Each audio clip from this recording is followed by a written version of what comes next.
Có đó xin là gì? Chị nào mà nó sao? Mấy phải nhờ là bắt thể về phải nó sao?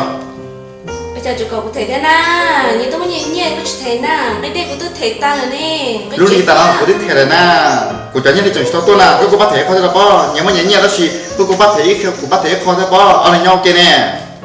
Có gì nhưng mà nhìn nhẹ có chú có thể lúc này chị có thể là, còn như cái phải này có thể có là mà.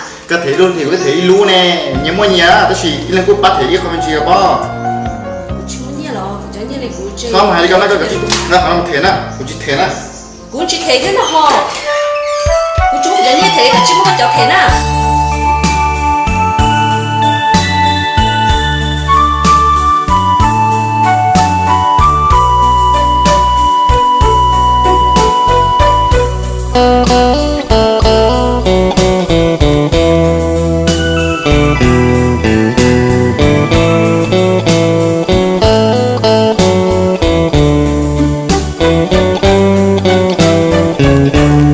Con lu bê chỉ con lu xia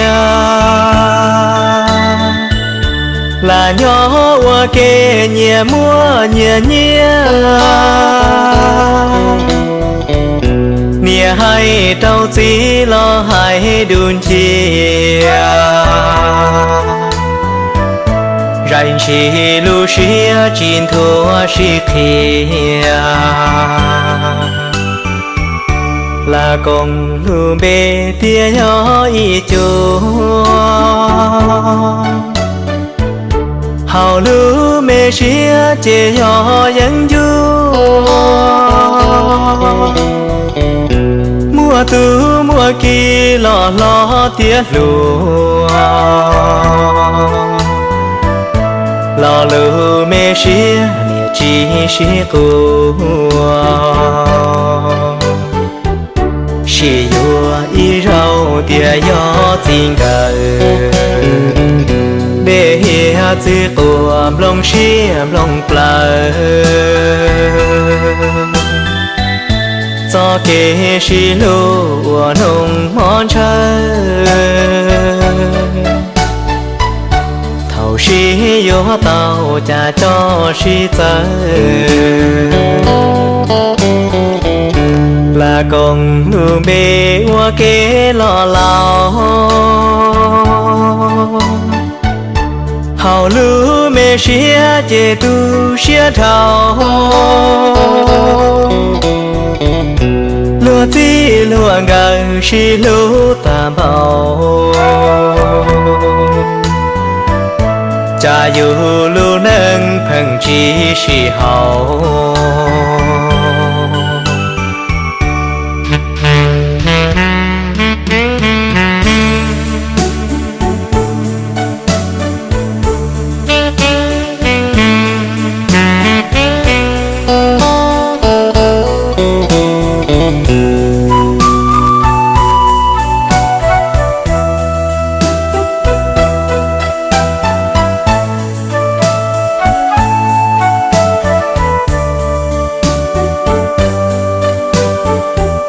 chỉ yo y rau tia yo tình cờ